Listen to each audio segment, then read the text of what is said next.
আজ কি কাণ্ডটাই হলো, এক ভাবলাম আর এক হলো, কি আর করা যাবে।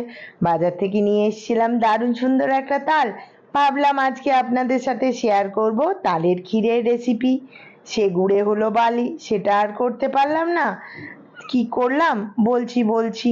প্রথমে তালগুলোকে তো মনের আনন্দে ক্ষীর করব বলে ঘষে ঘষে পুরো পাল্প বার করে নিলাম।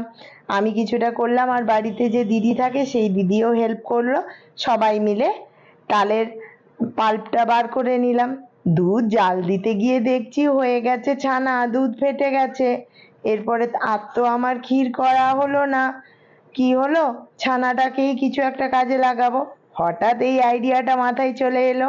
ছানা নিলাম, ছানাটাতে একটা ছোট গুঁড়ো দুধের যে প্যাকেট থাকে, সে এক প্যাকেট গুঁড়ো দুধ ছানার সাথে মিশিয়ে দিলাম। বেশ ভালো করে মিক্স করে নিলাম।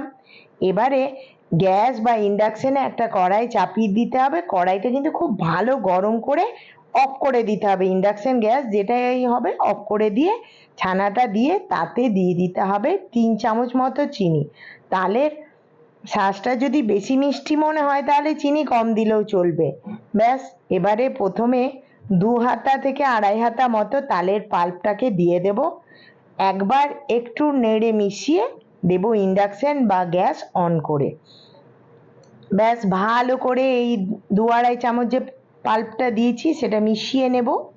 তারপরে আরেকটু ফ্লেভার আনার জন্য, তালের তো গন্ধ তো খুব দারুণ লাগে, সেটা আনার জন্য আরেকটু দিয়ে দিলাম তালের পাল্প। ব্যাস ভালো করে মিশিয়ে নিয়ে দিয়ে দিলাম এই ছোট চামচের 1.5 চামচ মতো ঘি। এই ঘিটা কিন্তু আমার ঘরের বানানো। ব্যাস, ঘিটা দিয়ে ভালো করে নাড়াচাড়া করতে থাকবো। আর গ্যাস বা ইন্ডাকশনের ফ্লেম থাকবে একদম লো। আর এটা হতে একটু সময় লাগে, কিন্তু আস্তে আস্তে নেড়ে নেড়ে করতে হবে। এই দেখুন হয়ে গেছে, শুকনো শুকনো হয়ে গেছে। ব্যাস, এবারে একটা পেপারের ওপরে নিয়ে নেব। পেপার বলতে বুঝতে পারছেন, বাটার পেপার বা র্যাপার, যেগুলো আমরা ব্যবহার করি খাবার মোড়ার জন্য। এইগুলোকে বেশ ভালো করে একটু এদিক ওদিক, গরম আছে তো এইভাবে একটু চিপে নিলাম। এবারে একটা চ্যাপ্টা খুন্তির সাহায্যে টেনে টেনে একটা স্কোয়ার বানিয়ে নেব। বেশ সুন্দর করে একটা স্কোয়ার বানিয়ে নিলাম। এবারে ওপর থেকে একটু কাজু বাদাম, আমন্ড বাদাম, যার বাড়িতে যেটা থাকবে একটু ওপর থেকে গ্রেট করে দিয়ে দেবেন, দেখতে সুন্দর লাগবে। ইয়েলোর ওপরে হলুদের ছটা ছটা, কি বলবো, ইয়েলো হলুদের ওপরে সাদা ছটা ছটা, দারুণ লাগবে। আর একটু কেশর পড়েছিল, সেটাকেও দিয়ে দিলাম, এটা স্কিপ করতে পারেন। ব্যাস, ফ্রিজে 1-1.5 ঘন্টা ঠান্ডা হওয়ার জন্য ঢুকিয়ে দিলাম। ঠান্ডা হয়ে গেছে, এবারে বার করে নেওয়ার পালা। দেখছেন কি সুন্দর জমে গেছে।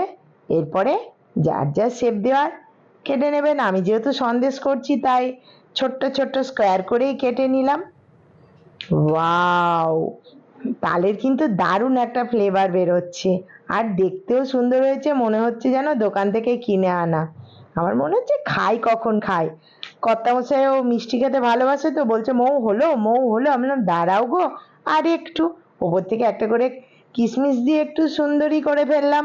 ব্যাস, সুন্দরী হয়ে গেল। এবারে খাবার পালা।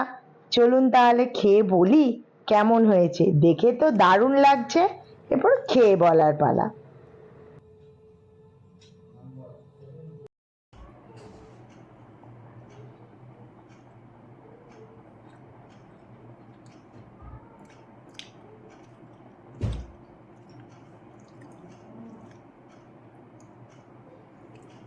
Yummy, yummy, yummy.